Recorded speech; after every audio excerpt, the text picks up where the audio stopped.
Guys, nizwile indaba yase-Solo Restaurant in Sandton last night. Bathi kube nokudutshulwana e-Solo Restaurant and 3 people died and then others like babe injured. So bathi abalisa abayi-3. So nangomlisa oyi-1 and then uhamba nama-bodyguard wakhe, yabo. Bathi bafuna ukungena nevolovolo, yabona, e-restaurant.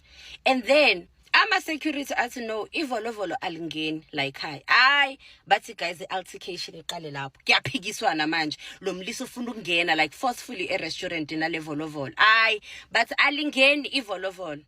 Uyazi guys, i-security maseyithe umthetho awuvumi.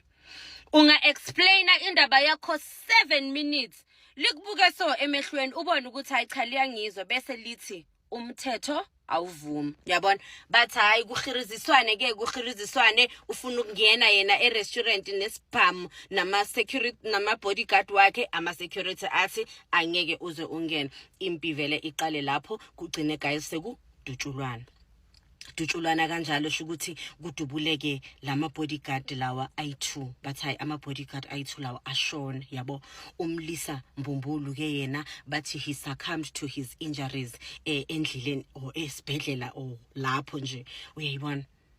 And then kunabantu vele obvious in every war there's casualties, kunabantu abalimele. Niyayazi ngithi guys le ya restaurant le enale yandawo le yokushutha, laba beke khona amawine abantu bashutha khona. Guys, kanti makuthiwa umthetho awuvumi inkosi yami, kukhulunyiwe kuqediwe, why bekafuna ukungena ngevolovolo like ngenkani? Why? You understand? Like isho ukuthi umlisa obalekile ifana ama bodyguard.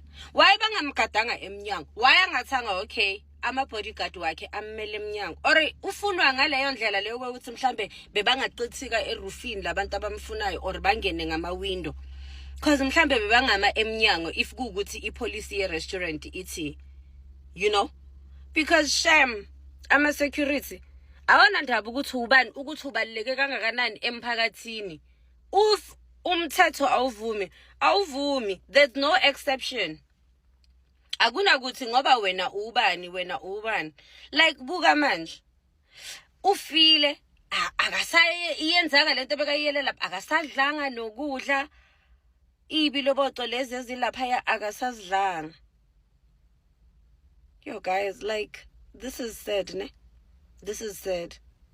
Ene bathi manje abo ekseni ama cleaners walapha bewalokho acleana vele amanto ama stains wegazi like bacleana. Hey guys, bathi kubi. Mina angayi nokuya ukuyoshutha kule yandawo. Ngine stress manje because like mawuzi izinto ezinje like uba ne stress ukuthi yongosi yami sithi sisahleli sidla uzwe ngebullet emhlane. Awa guys, iyaqhubeka le ndaba. Bathi Londi London's ex-lover Mabonga killed at Sandton nightclub. Bekangena yintombi enja lo bhuti. Since wahlukana no Londi akaza jole. Njengoba bazothi Londi's ex ungenaphi. Oh guys, into bengiyothuka na yona. Ungenaphi ningifakelana? Akanayo intombi enja. Or nifuna ukuthengisa istory, because why nifaka igama lami angithi sihlukene nalomuntu enedala sihlukene ngingenaphi? Lo bhuti lo beka trigger happy. Yazi mabathi umuntu trigger happy. But last year 2024 waboshwa. Incident eqishifane nale ayenzile ethatha umphefumulo wakhe. Bathi wayelwa eTempo nightclub. eTempo elwa nomuntu wagcina adutshuliwe. Wadutshulwa ama ribs waphuthunyiswa esibhedlela, maqeda lapho wachargewa waboshwa. On top of bathi uke waba ne-incident la assaulta khona i-journalist eKonga. Niyayikhumbula ngisho iKonga le beyiseSoweto. Bathi uke waba ne-incident la assaulta i-journalist. Lo bhuti beka trigger. Niyabazi labantu laba abafaka isibhamu la or basifakela emuva. Like into encane noma kungathiwa abuzo ukuthi ushukela lo obuhleli la uphi ukhipha isibhamu sekadubula phezulu dush uyadubula hey mina ngenisabi yilabantu laba abanjalo utashkuma ushkumile. Because he's been like, you know, in a situation where they say you are asking for it. It's like thula, then baqhwala. Then but you asked for it because we've been telling you ukuthi vala umlomo wakho. Nazoke. Yes guys, ezinye like abanye abantu abanayo lento yokuthi into mayenzeka ibe yi-warning like uthuke uthi yo yazini yazi lento le angiphinde kuyenza ngoba next time ingaba serious.